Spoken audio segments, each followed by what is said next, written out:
Hey, welcome everyone to Reveal. My name is Marty. I'm one of the pastors at Reveal, and as always, I am glad that you are with us in the cloud as we worship and we seek to become more like Jesus. If you are a first-time guest with us, do me a huge favor. Just send me an email at marty@revealvineyard.com. I will then send you some information back. If you are on our reveal.online.church site, in the upper right, there is a button that says connect. You can click on that and then give us some information as well. Just want to give some of our information to you and hopefully see if there's any way that we can be of better service to you and be a better church to you. So glad that you're here. I know the question on everyone's mind is when we open. When do we open? Not sure. Things are crazy right now, but stick with us, hang with us. We have a lot of new things going to be starting in the month of August. You'll be hearing about a lot of those things coming up, so stay tuned. Well, last week we wrapped up the sermon portion of the current series that we've been on called Option 3. And today we are honored to have two of our own with us as we are going to have an interview portion. And so please welcome Al and Kiona. The two of you, you can just imagine a room full of people cheering for you, standing ovation right now. Also, we hooked you guys up with this Arrowhead water. I was actually embarrassed to give this to you. We spare no expense here at Reveal. If you want a full size, CCV, that's where you go. All right, so, hey, you should also know that I wasn't sure how much of me you would be seeing. Usually you only see me from the waist up, and so this is the first Sunday in a long time that I've wore shoes or pants. All right, not that part, but all right, glad that you're here. So our purpose today is something different. We are going to wrap up this series with an interview of Al and Kiona and dig a little deeper into some of what we have been discussing. And the idea is that we learn together. Week one, I asked the question, how do we move forward? We said, first, we need to recognize what we do not know, and that we have to look at every conversation as an opportunity to learn. And so that is what today is. It is an opportunity for us to learn and to better reflect Jesus. We talked about this idea of pause, experience, and love. The idea was that we pause long enough to enter into someone's story, that we pause long enough to experience what it is that they're going through, what it is that they're thinking, what it is that they're feeling. Before we give a solution, before we give our opinion, before we give advice, we pause and we love and we experience. And that's part of what we're doing today, hearing a different perspective. It's part of Romans 12 that tells us to grieve with those who grieve. Only then can we fulfill Galatians 6 that tells us to bear one another's burdens, that we carry the load for one another. Perhaps more than any other time in my lifetime, I've not seen culture to be as sharply divided as it is. Culture is pitting us against one another, and it's leaving us with two options. Option one, you can be for us. And option two, you can be for them. Option one, you can be on our side, or option two, you can be on their side. And depending what option you choose, not only reveals your opinion, but also determines whether you are friend or foe. And that is what we've been seeing in our culture today. Everyone is at odds with everyone. And our idea is option three. The idea of option three is that we have another option that we can land on the side of God, right? That God first stands with God. And option three is that we can honor the image of God in each person. Genesis 1 says that God created us in the image of God, that he deposited within each person a portion of himself. It's difficult to even get our minds around. But option three is this idea that we can honor the image of God. So we start with an easy one today. What does it mean to you to honor the image of God in each person? I look at it as taking a moment to respect his presence. his presence is always surrounding us in in every way and facet. And as we continue to grow in a process, you learn to respect, his presence even more because of how it can encapsulate you and take you places. Is there an honor that comes? Is there something that is given to individuals, an honor, a respect even, because we are bearers of the image of God? That it goes beyond someone's opinion, it goes beyond whether they agree with us, it goes beyond political party, it goes beyond race, that there is something that unifies us and there is an image of Godness. Would you agree with that, Kiona? Yeah, I would agree with that. For me, it's just recognizing that every person that you encounter has being. They have spirit, and it's irrelevant what their outward appearance is, what color their skin is, like you said, political parties, any affiliations that they have, it really doesn't matter. Your spirit is what it is regardless, and it's going to be with you when you pass. And so for me, it's just recognizing that people are more than what they just look like on the outside. There's so much more, and I think a lot of people are really missing out on some great individuals and people that they could really learn a lot from, people they could maybe even be great friends with, but they lose out on that because they're too focused on the outward appearance. So for me, it's just recognizing that. That's good. Kiona, one of the things that we talked about, first, you are Native American. Yes. Hopi, to be more specific. And we spoke about a time that you had an aha moment. There was an awakening moment when you realized something about yourself. And if you could share a little bit of that story. Yeah, so I was not raised traditionally in the Hopi way, but I do remember, and this actually was not that long ago, it was probably about 8 years ago. I happen to remember an instance where when I was probably about 8 years old, I was watching Bugs Bunny, like most people, most kids love the cartoons, and I was watching that. And I remember it real vividly because he was behind a rock, and he had Bugs Bunny was behind a rock, he had a shotgun, and there's Indians running towards him, and he's ducking down and coming up, and he's shooting and ducking and shooting and ducking and shooting.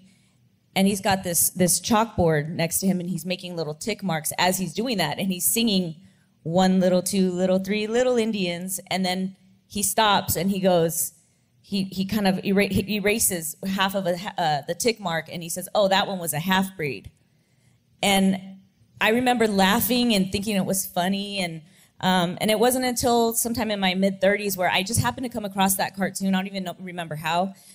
But I sat there and I thought, I was the Indian. It didn't even register with me as a kid that I was just that idea of we're not human and characterizing it that way. And so that was a huge moment for me that I was almost a little embarrassed that I didn't realize that before, and I didn't recognize it before. But yeah, that was a huge moment for me. So that idea that maybe you didn't even catch as a child, but realized later, even looking back, that not everyone views everyone the same. Exactly. Yeah. Yep. Painful? You said embarrassing? Absolutely. Yeah. Yep. Yeah. Al, let me ask you a question. In week 1, we talked about groupings, in-group and out-groups. Groupings are how we identify people like me. And an in-group is those people that we are naturally drawn to. They have the same beliefs, experiences, political affiliations, whatever. There's numerous different in-groups. The opposite of in-groups are out-groups, people that we have very little in common with, very little contact with. We said that over time, when you're in that in-group long enough, we develop an in-group bias. We give preferential treatment to those who are like us. And the opposite of in-group bias is out-group discrimination. One of the things that I've noticed about you from the very first time that I met you is that you refuse to be defined by in-group, out-groups. And you have intentionally busted down those walls to be more than what someone would try to fit you into. And what I want to know is, how did that come to be?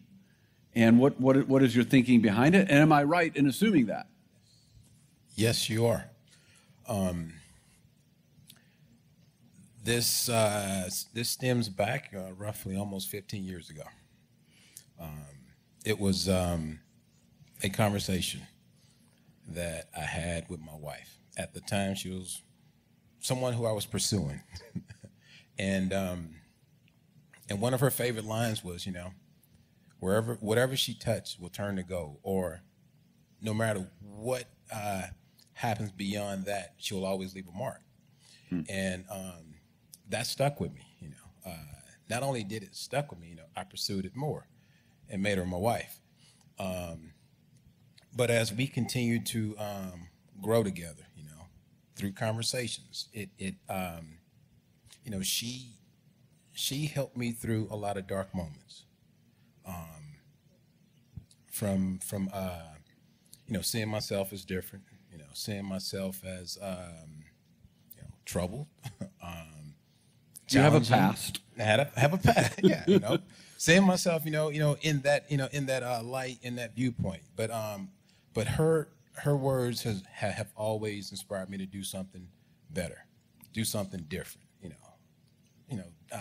Make a mark.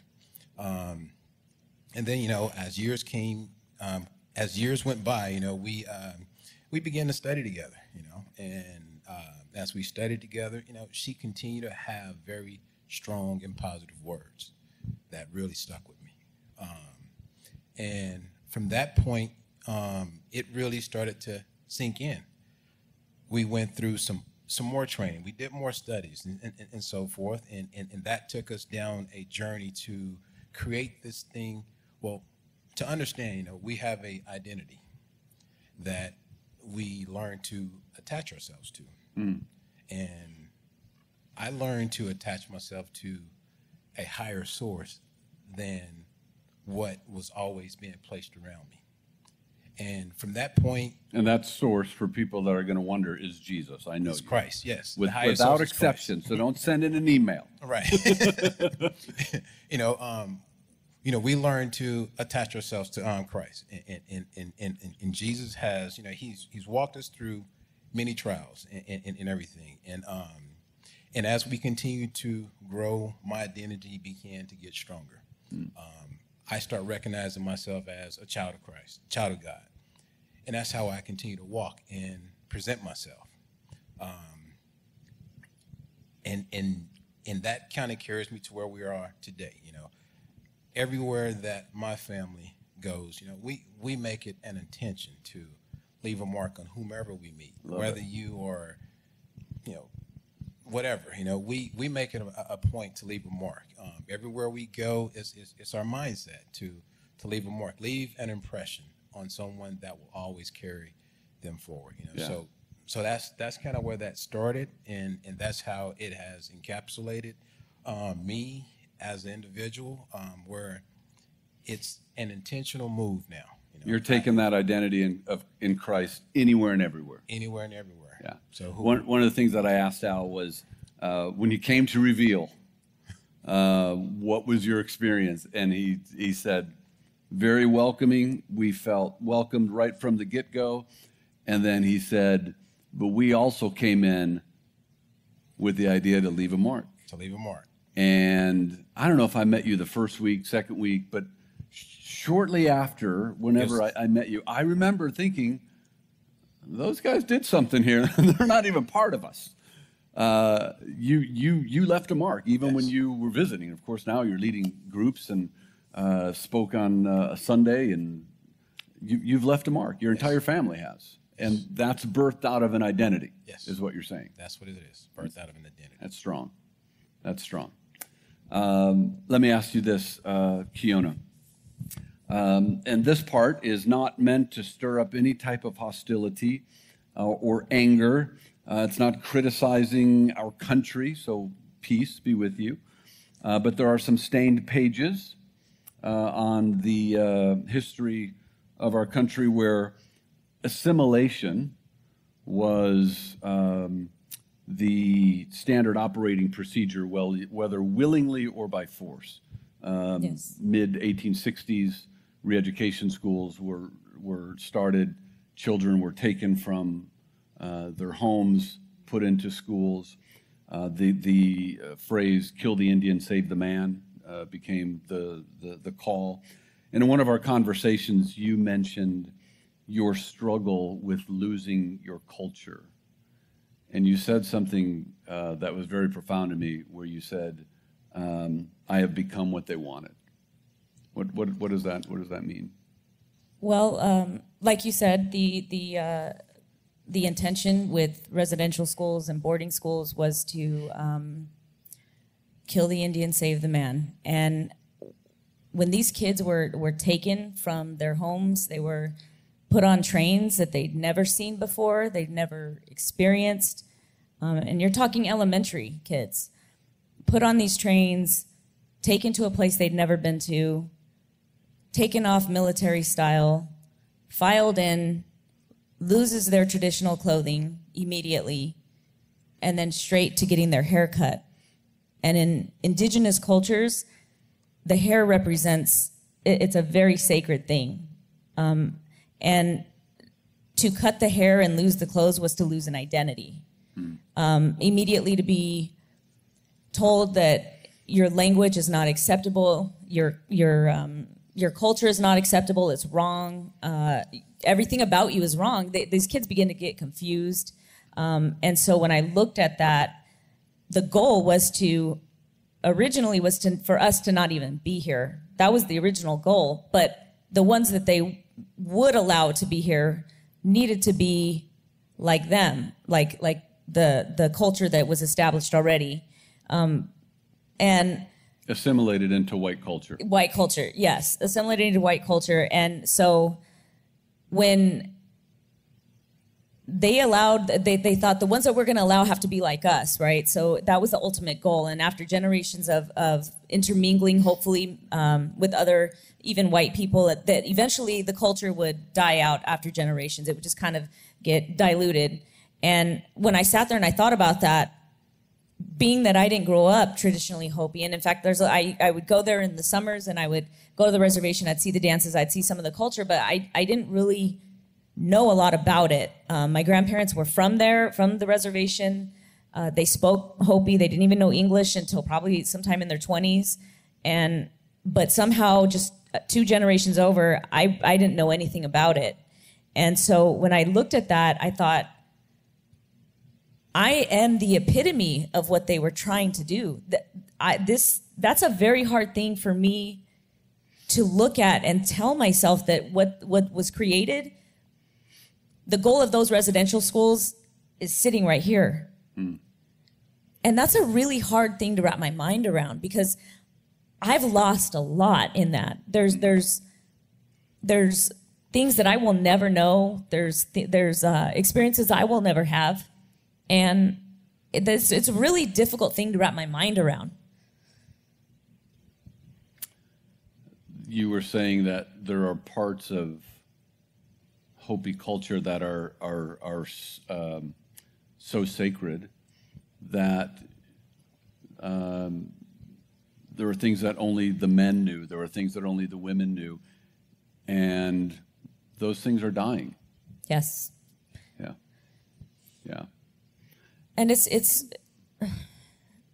I mean, just in general too, just speaking as a generalized statement for most tribes, there's a loss that's occurring. And although I will say that there's a younger generation now that are beginning to empower themselves, who are beginning to want to revert back to some traditional ways. So there's some hope in that will somehow be recreated with the new generation, because there's a zealousness there. They see it. They see what's happening. They understand it more than 2 generations down understood it. Yeah. They went through it. Now the younger people are trying to repair it, is what it seems like. Yeah. This next but can carry a little hostility. But but we hear the phrase often. Why can't you just get over it? Why can't they move past it? It was a long time ago. What are your thoughts, either one of you, on that one? Well, a lot of things that are occurring right now with our youth specifically. There's things that are taking place with them that are because of a cycle that was created with these schools and the things that happen to their parents. There's some sexual abuse, there's physical abuse, there's things that are happening. It's a result of those things that were imparted into generations ago. And as a result of those things, our kids are getting depressed, they're getting hopeless, they're committing suicide at a rate that's 2 times the average of any other ethnic group. And these are young kids. They're 2.5 times more likely to commit suicide than any other ethnic group. And so for people to say, get over it, there's a generational wound that is continuously passed down. It's a cycle that until there's some reckoning, until there's some validation, until there's some responsibility taken, I don't see Native people, I'm speaking on behalf of Native people, I don't see that happening, because you have to be able to know that you're validated in what you're feeling, what you're thinking, and for people to just discard it and just totally dismiss it, there's a certain amount of empathy that people, now again, looking at the image of God or the image of the Creator, right? Everyone's an image bearer. So if we are, then why are there not people that are concerned beyond what we're seeing? It's that idea of pause, love, experience, enter into our story. Yes. That's strong. What about you, that idea of just get over it? Any thoughts on that? Back to what you said, that was inspiring. It is hard to get over, blatantly, because of the simple fact that in so many cases, you've been pressed down for so long, to the point where now that's like embedded into your thought life, and how do you get beyond that without having a proper sense of directions to move beyond it? It takes time, for one. Two, the empathy part comes into play, and three, direction needs to be presented. I like to think of things. I'm into athletics. I'm into sports a lot.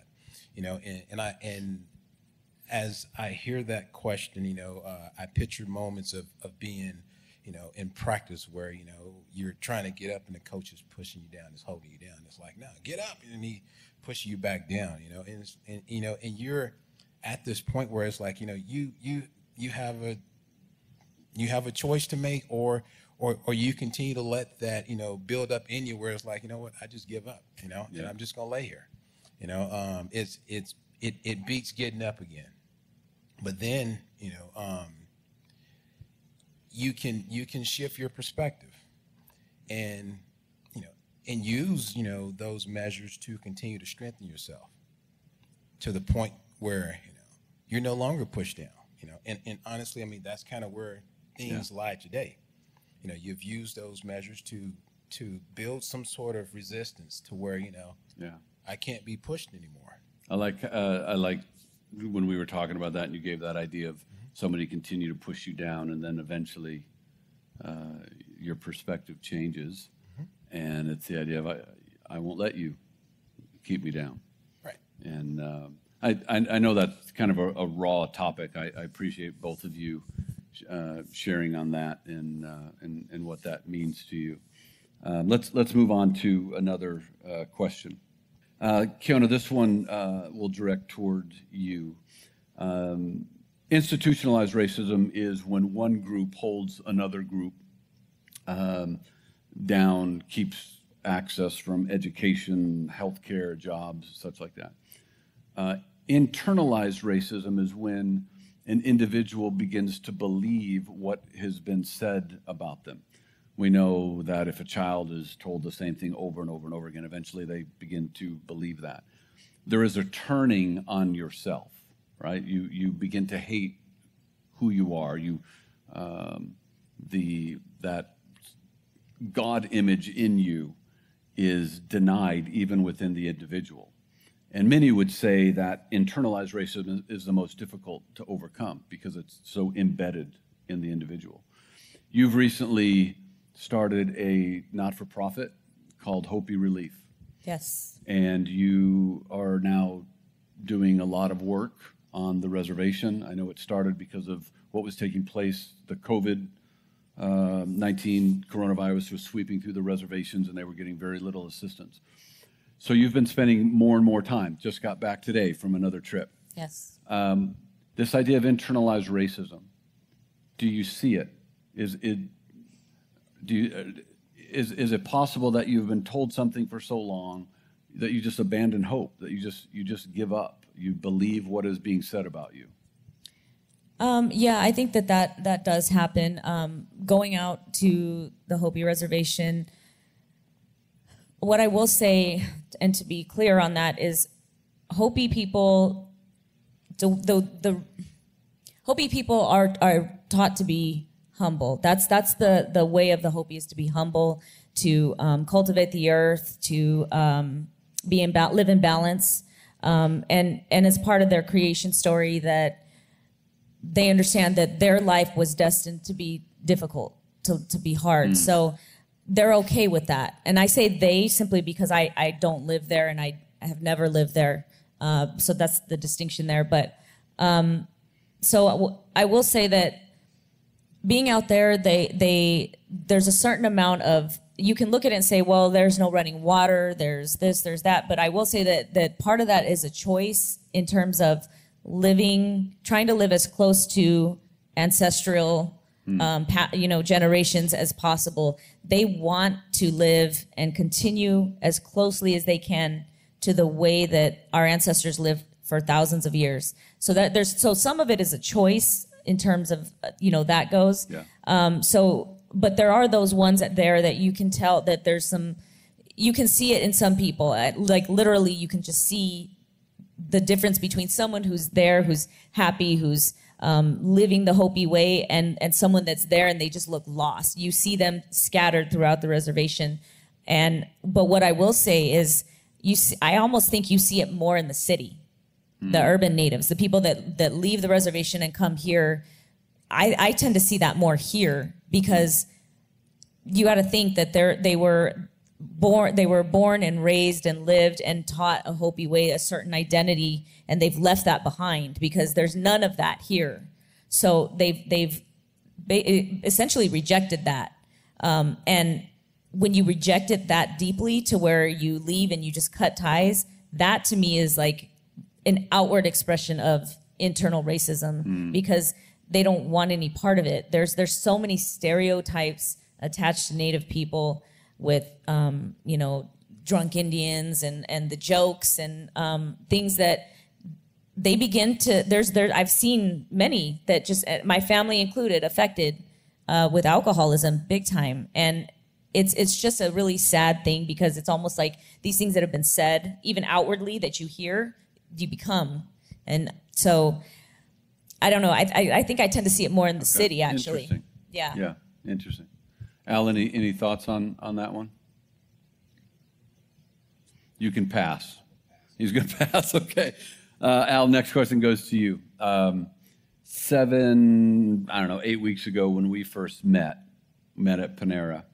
Maybe it was 9 weeks ago. I don't know. And I was trying to get my head around what is going on. And my first question, as I'm stumbling over my words, like, Al, have you experienced it, this idea of racism? And you laughed, you kind of chuckled, and, you're from Louisiana. And so you said, I've experienced all of it.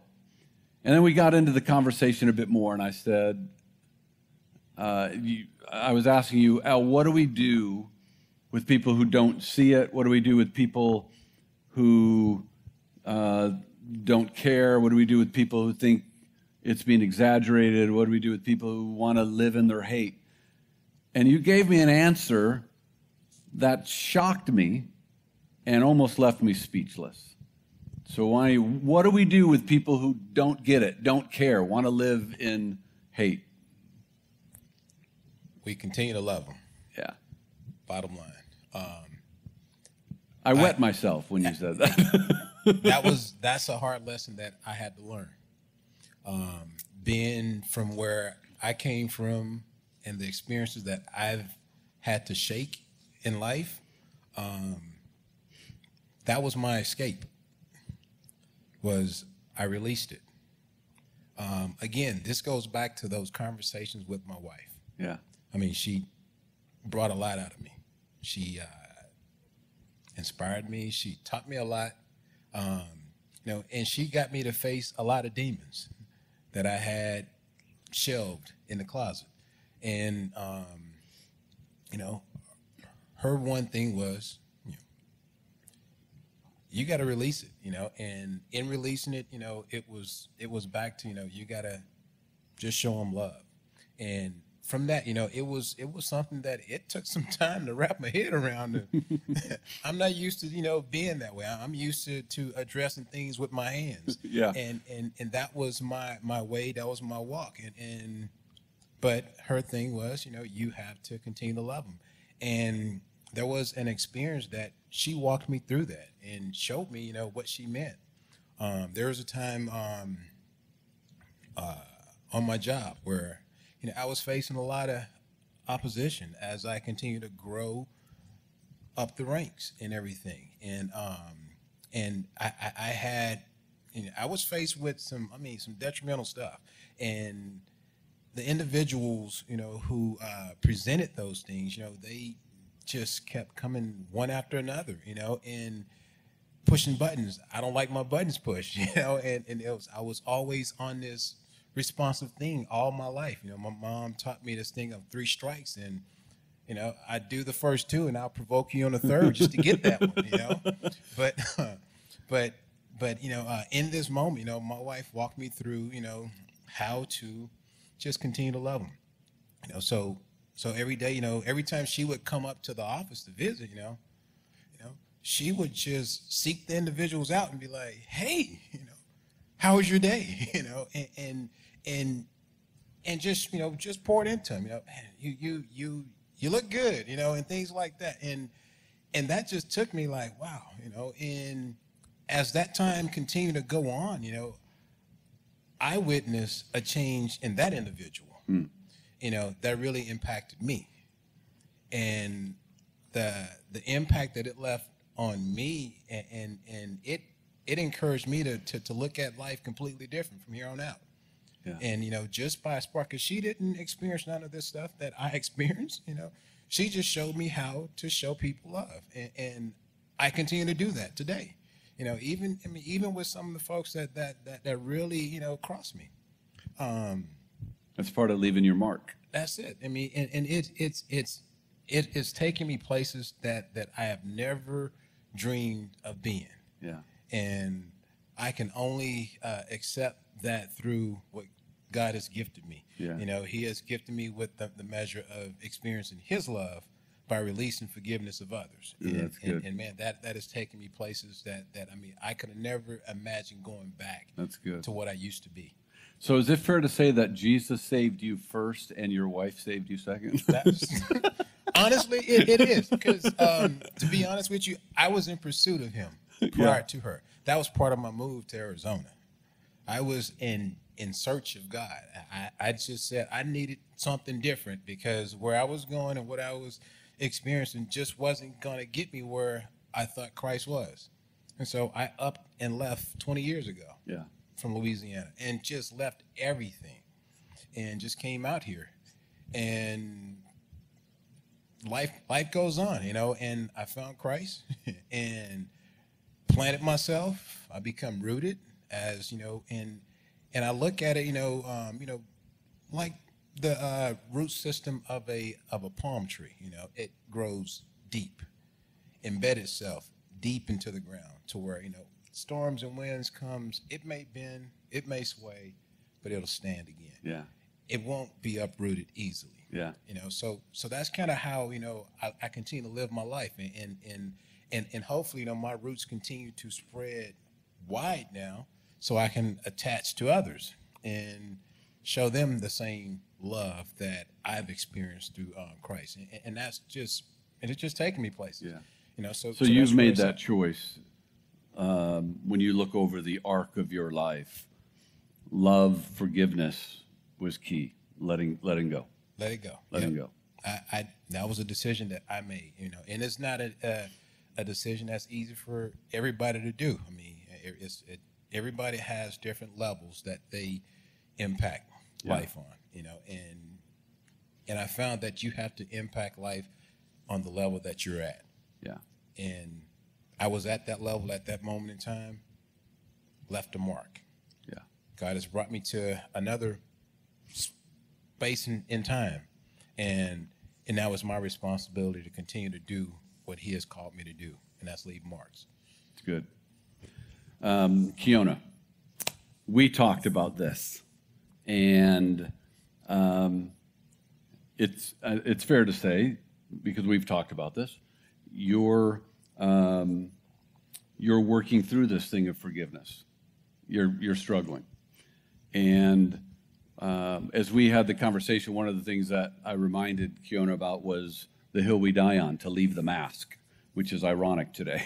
But and this idea of we value being raw, being real, and being honest, right? There's no fake it till you make it. Sure.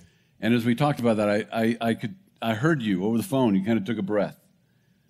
One of the things that you mentioned that became fairly emotional about was the speech that Prime Minister Trudeau gave, I think 2017, where he apologized to the Native Canadian Indians, the Indigenous people. And I want to just read a little bit of that because it's pretty profound. And he said, "Today I humbly stand before you to offer a long overdue apology. Far too many students, profound cultural loss led to poverty, family violence, substance abuse, community breakdown. It led to mental and physical health issues that have impeded their happiness and that of their family." And he said, "We are sorry for a time when Indigenous cultures were undervalued, when Indigenous languages, spiritual beliefs, and ways of life were falsely deemed to be inferior. It was unacceptable then as it is unacceptable now. For too long, Canada has let you carry this burden alone." And he went on to say that no longer will you carry that alone. It was something that it was stirring in you. What are you feeling, if you can put that into words? It's for one, to hear someone take responsibility is, it just stirs such emotion, because for here in this country, not only is there not responsibility, we've essentially been erased from history in a lot of ways, and to see that the way that the treatment has continued over the years, it's, I can't even imagine what that would feel like to hear that from our own country, to hear that. So it just gives me such an emotional rush, really, because I know what I feel about it, and I'm not, and again, not having grown up there and experienced some of the worst of it, I can only imagine how my people feel, how some of these other tribes feel. The tribes that are constantly in battle with the government over land disputes, over DAPL, over just Dakota all Pipeline. Yeah, Dakota Pipeline, and just everything that we're constantly in struggle and fighting against a country that was never meant for us. We were never meant to be here. We were never included. We were never. I will tell you, when I first saw that phrase, merciless Indian savages in the Declaration of Independence, that changed my view of the country to some extent, because how do you embrace a country that was never meant for you, or that didn't want you here, that had leaders that wanted you exterminated, that spoke about you like animals, Indian savages, wild or tame? It's such a very difficult position to be in, because it's times like where I don't know how to feel a lot of times. Yeah. And I'm still trying to work through that. Yeah. It's not easy. It's I don't know. It's sometimes I just can't wrap my mind around how I'm going to get around it. Yeah. Because the damage, though, again, I haven't experienced to the extent that many of my other people have experienced. But I've come to the realization, unlike when I was 8 watching Bugs Bunny, that I didn't know. I know now. I know that I am an Indigenous woman. Those things were meant towards me. The fact that, we weren't even given the right to vote in every state until 1962. This country tried for the longest time to keep us at arm's length.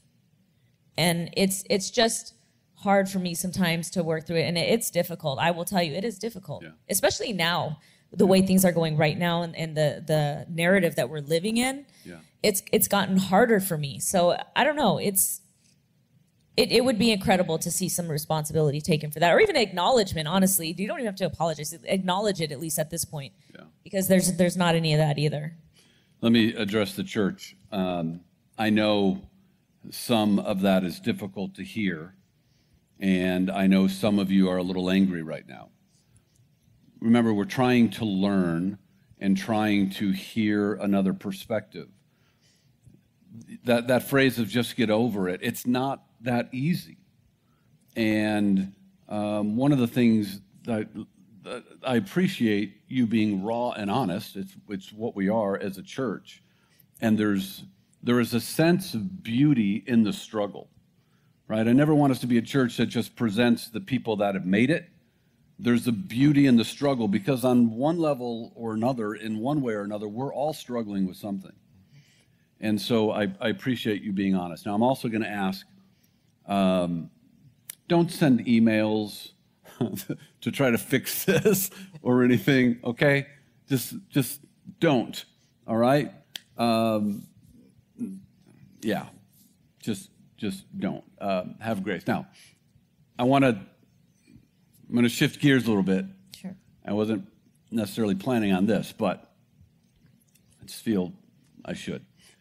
We've been trying to get together for 3 months, and COVID put a hold on that. And there was something that I wanted to tell you when we met, what we haven't been able to meet.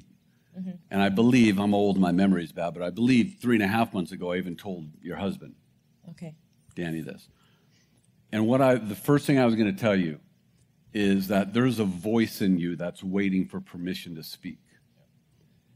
That was before any of the Hopi relief started. And the other thing I was going to tell you is that there is a force in you that is being stirred by the Holy Spirit. And so when I sit back and I see what has happened in a really short period of time with Hopi relief, and now semis going to the reservoir, it was a couple trucks, then it was a U-Haul, and now there's semis going. I sit back and I just say to myself, yeah, I see it, I saw it, and there's more.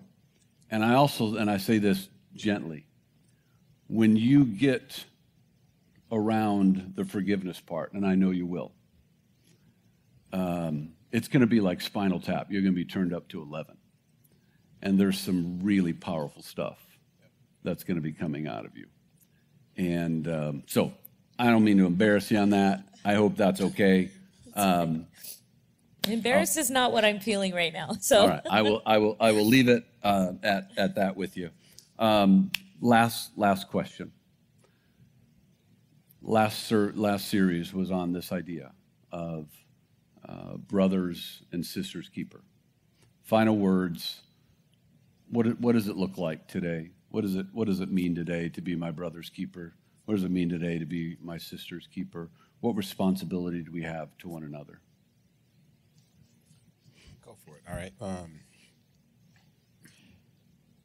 We all share, in shouldering up with each other, no matter what the struggle is. The struggle is ours. It's not just yours. It's not just mine. It's ours. That's good. As a family, I can remember. I can remember years ago praying, for my brothers, to be in Arizona, and God answered prayers in a funny way, because some of my brothers have made the trip, others haven't. But my prayer, I feel, was strong enough to where he extended my family to brothers of all shapes, makes, and walks of this earth. Love it, yeah. And through that, that whole "am I my brother's keeper" thing came real to me, because I have brothers that are not from the same mother, and we all are each other's keepers. If I'm out of line, they get me back in line. Yeah. If they're out of line, I get them back in line. Yeah. If they're struggling, I'm struggling. We're gonna struggle together. We're gonna lift this thing together. It's back to working out in the gym. I see you over here struggling, to lift this weight off of you. I'm not gonna stand there and watch you. I'm gonna go over. I'm gonna spot you. Yeah. And I think in life, we all need a spotter to assist us, with our workout, and as I say, a workout, I'm talking how we walk our lives. We all are conditioning ourselves to be better individuals all the way around. And without someone who can spot you in those moments and times when you need some assistance, somebody just to kind of walk you through a situation. And if we're not willing to open a conversation with somebody to invite them in to become a part of my story, Yeah. I will always struggle. That's good. And so kind of wrapping it back up, am I my brother's keeper? Yes, I am. I have brothers from here to Zimbabwe. I mean, they're all over the place, and that's just me moving to Arizona. And I've met guys from here, Yeah. and they've had to get restationed elsewhere and things like that. And it's been a blessing, as well as sisters as well. This goes back to the leaving a mark thing. My family is huggers. I mean, we walk into church and everybody's to come to hug us, and we look forward to pouring back into people's lives, and things like that. So yes, I do have a responsibility. I think everybody has a responsibility to one, be an example of what Christ has built up in you. Two is to be able to release, what He has called you to release to Him, and three, and to continue to walk in His footsteps, not your own. Yeah. I've learned that His steps are much better than mine, are more defined than mine, That's good. Yeah. and there is a more secure platform for me to stand on in those steps. So to kind of sum it all back together is, I am my brother and sister's keeper. We all have responsibilities. And we're better together. And we're better together. Yeah. Yeah, So, we're better together. I love what Christ has built up in me. I love the passion that He has delivered to you, and I love the vision that you continue to carry forward, So I'm here to keep you strengthened and hold you up when you need to be held up. love and it. I'm here to support, your cause, as you and your husband and the rest of the kids, you guys continue to do very important things. And just as Pastor Marty said, that that is huge, Yeah. And again, you're leaving a mark as well. Yeah. Thank you. Yeah, you are. You are. Well, listen, I have been, yeah. I do have something to say Yes. to that. So for me, that all starts with just recognizing the humanity in every individual that you encounter. It could be the person across the street, across the country, across the world, and probably more importantly, across the picket line.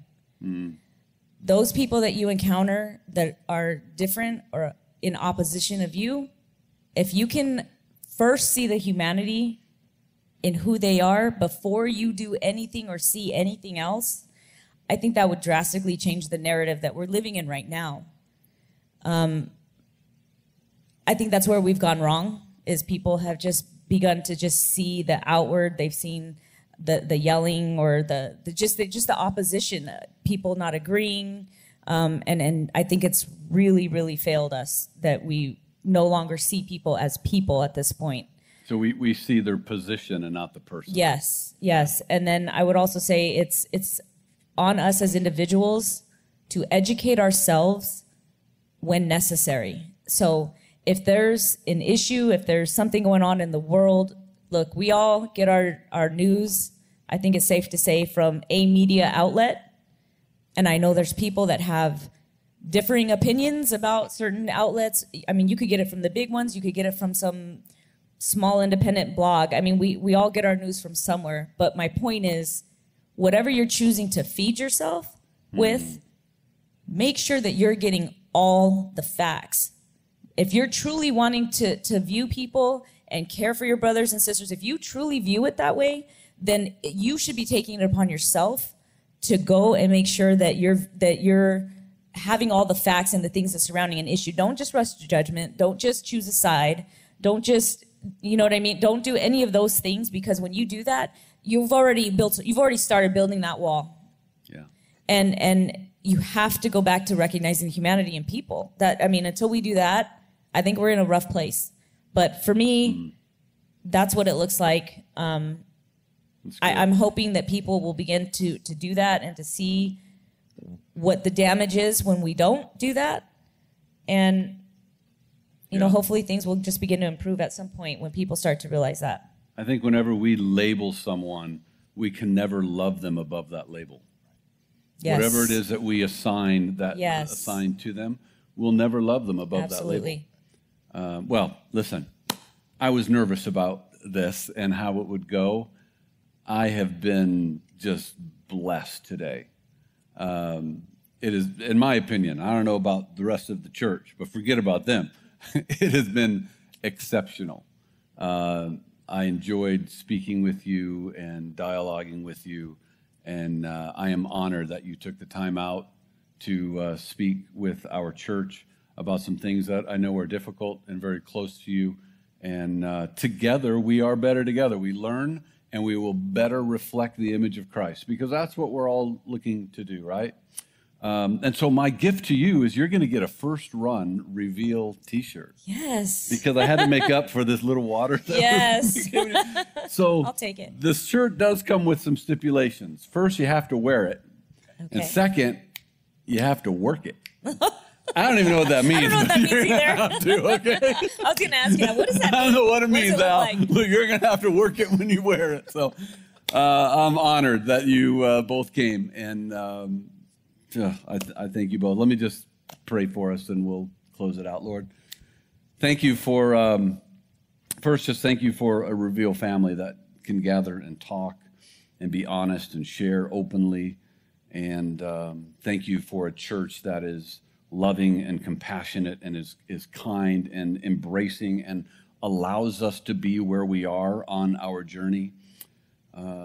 Thank you that you, Lord, do not leave us where we are on our journey, that you step into wherever we find ourselves to lead us forward, to lead us on. And Lord, that's our prayer for the three of us. It's our prayer for the church. It's our prayer for the country, that you would lead us forward. Lead us forward in this idea of love and honor and respect. Let the church be vocal. Let the church demonstrate what the kingdom of God is like, what kingdom culture is like. Let us demonstrate compassion, kindness, humility, gentleness, patience. Let us step into the moment to reflect Jesus. That's our prayer. Let us move away from option one, option two. Let us land on option three. Let us honor all people. Let us be good stewards of the giftings and the talents that you have given us and the opportunities that you have given us, that we might all leave a mark. That we might all leave a mark and accurately handle the opportunities that you place in front of us. That is our prayer. We bless you. We thank you that you are a God of unity. We thank you that you are a God of truth. We thank you that you lead us in truth. We bless you, Lord. In Jesus' name, amen. Reveal, if you were here, I'd ask you to give a big round of applause to Al and Kiona. You can do it around your living room if you'd like, but thank you for joining us. Next week, we start a new series. I look forward to seeing you back for that. God bless you guys. Cue the outro music.